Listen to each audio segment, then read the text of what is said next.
আজকের ভিডিওতে আপনাদেরকে দেখাবো রংপুরের রসে ভরা সিঙ্গারা। মাত্র 5 টাকায় যে সিঙ্গারা বিক্রি হয় এবং এই সিঙ্গারা কিন্তু বাংলাদেশ বিখ্যাত।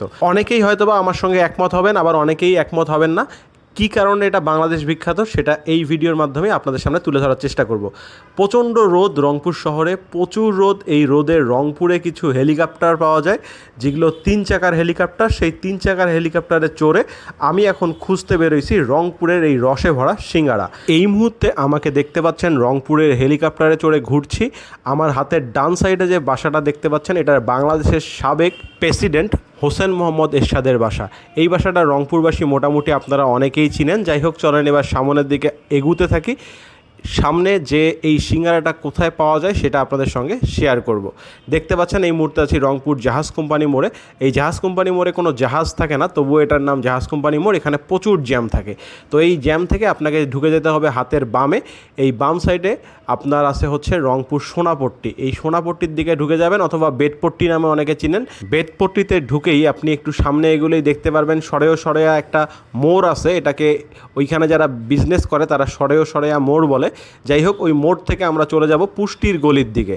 পুষ্টি একটা মিষ্টির দোকান রংপুরে। সেই গলিতে গেলেই একটু ভিতরে ঢুকলেই আপনি হাতের ডান দিকে দেখতে পারবেন এই সিঙ্গারা বিক্রি করা হয়। তো চলেন ভিতরের দিকে যাই, যে আসলে এই সিঙ্গারার খোঁজ করি এখন সিঙ্গারা পাওয়া যাবে কিনা। এই দুপুর টাইমেও কিন্তু এই সিঙ্গারা প্রচুর বিক্রি হয়। তো সিঙ্গারা খুঁজতে এসে দেখি যে টাটকা কিছু পেয়ারা দেখলাম, যে পেয়ারাগুলো পানিতে ভিজিয়ে খুব সুন্দরভাবে রাখা হয়েছে। ভাবলাম যে নেওয়া যায় কিনা, পরবর্তীতে যাই হোক আর নেওয়া হয়নি। ভিতরে চলে গেলাম। সিঙ্গারা যেহেতু খাইতে আসছি, আগে সিঙ্গারাই খুঁজি। বুঝতেই পারছেন, পুরা রংপুরবাসী আমার মনে হয় বুঝতে পারছে আমি এই মুহূর্তে চলে আসছি রংপুরের সিঙ্গারার জন্য জনপ্রিয় দোকান সিঙ্গারা হাউসে। আমি এখানে গেছি দুপুর 12টা কি 12:30টার দিকে। যেয়ে দেখি যে এখানে এখনও সিঙ্গারা অনেকগুলো রেডি করে রাখা হয়েছে। আর কিছু মানুষ এসে এই দুপুর টাইমেও এনাদের সিঙ্গারা কিন্তু খাচ্ছে। তো এখানে সিঙ্গারার পাশাপাশি কালো জাম দেখতে পারলাম, তারপরে সাদা মিষ্টি দেখতে পারলাম, বিভিন্ন রকমের সন্দেশ দেখতে পারলাম। এছাড়াও এখানকার রসমালাই ছিল, এছাড়াও পুরি ছিল।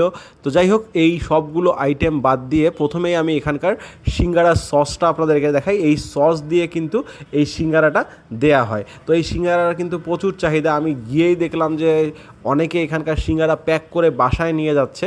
যাই হোক, আমরা বাসায় নিব না, আমরা এখানকার সিঙ্গারা এখানে বসেই ট্রাই করব, খেয়ে দেখব খেতে কেমন লাগে, পাশাপাশি আপনাদের সঙ্গে শেয়ার করব। আমি এখানে সস সহ সিঙ্গারা নিয়েছি। এই প্লেটটার মূল্য হচ্ছে 20 টাকা। 3টা সিঙ্গারা 30 টাকা। আর এই যে সস, যেটাকে প্রথমে রসে ভরায় সিঙ্গারা খাওয়ার কথা বললাম, সেই সসটা যদি আপনি নিতে চান, এই সসটা সহ নিলে এটার মূল্য হয়ে যাবে 20 টাকা। প্লেটটার মূল্য 20 টাকা। আর সস ছাড়া যদি সিঙ্গারা নেন তাহলে 3টার মূল্য হচ্ছে 15 টাকা। পুরা সিঙ্গারাটা মুখে দিলাম, দেখতে একটু খারাপই লাগতেছে হয়তোবা, বাট আমি তো ফুড ব্লগার ভাই, আমি তো অন্যদের মতো যদি কামড় দিয়ে খাই তাহলে জিনিসটা একরকম হলো না। এই কারণে বাধ্য হয়ে আমাকে পুরা সিঙ্গারাটা মুখে দিতে হইলো। আমি একজন পারফেক্ট ফুড ব্লগার, এটা প্রমাণ করার জন্য। যাই হোক, আপনারা পুরাটা মুখে না দিয়ে অল্প অল্প করে খাবেন, আর পুরাটা মুখে দিলে একটু রস আমার মতো ভরাই নেবেন সসটা, তাহলে খেতে মজা লাগবে। যাই হোক, আমার কাছে সিঙ্গারাটা খেতে 5 টাকা অনুযায়ী প্রাইসটা একটু বেশি লাগছে। সিঙ্গারার ভিতরে আলু আছে, আলুর মধ্যে আপনার কিছু বাদাম আছে, ছোলা আছে। প্রতিবার গেলে এখানে আমি পোড়া অথবা একটু পচা টাইপের আলু পাই, বাট এবার আমি বিশ্বাস করেন টোটাল এখানে আমি সিঙ্গারা খাইছি 9 পিসের মতো। পাশাপাশি আমি এখানে কিছু সিঙ্গারা বাসায় নিয়ে আসছিলাম। আমি এবার কোনো পচা আলু পাইনি, সবগুলো আলু ফ্রেশ ছিল। তো এই জিনিসটা আমার কাছে ভালো লাগছে। যাই হোক, তারা একটা না একটা দিকে কিন্তু উন্নতি করছে। এই জিনিসটা সিঙ্গারা হাউসের ভালো করা দরকার ছিল, তারা ভালো করছে। এটা আসলেই ভালো বলার আসলে উচিত আমাদের। এখানে আমি 30 টাকা দিয়ে একটা তাদের লাচ্ছি নিলাম। লাচ্ছিটা মোটামুটি আমার কাছে খেতে ভালো লাগছে। 30 টাকা যেহেতু দাম, 30 টাকা অনুযায়ী আমার কাছে এটা ঠিকঠাক মনে হয়েছে। আচ্ছা, যে কারণে সিঙ্গারাটাকে বিখ্যাত বললাম বাংলাদেশে, কারণ হচ্ছে এই সিঙ্গারাটা কিন্তু বাংলাদেশের অনেক বিখ্যাত ব্যক্তিরা রংপুরে এসে এই সিঙ্গারাটা খাইছিল, যেটা আমি একটা টিভি নিউজে দেখছিলাম। আমি যতটুকু জানি, বাহির থেকে যদি কেউ রংপুরে ঘুরতে আসে এবং তারা যদি কোনো কিছু খাওয়ার প্ল্যান করে, সেই প্ল্যানের মধ্যে কিন্তু এই সিঙ্গারা হাউসের সিঙ্গারাটা থাকে।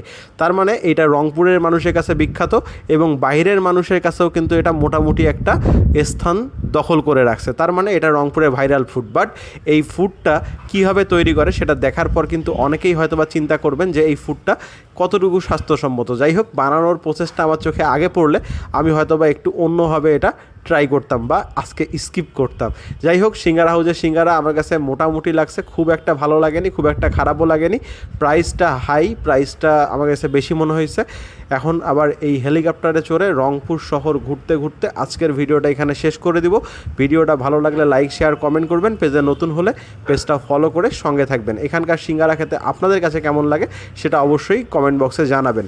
ইউটিউব চ্যানেল থেকে দেখলে সাবস্ক্রাইব মাস্ট। আসসালামু আলাইকুম, আল্লাহ হাফিজ।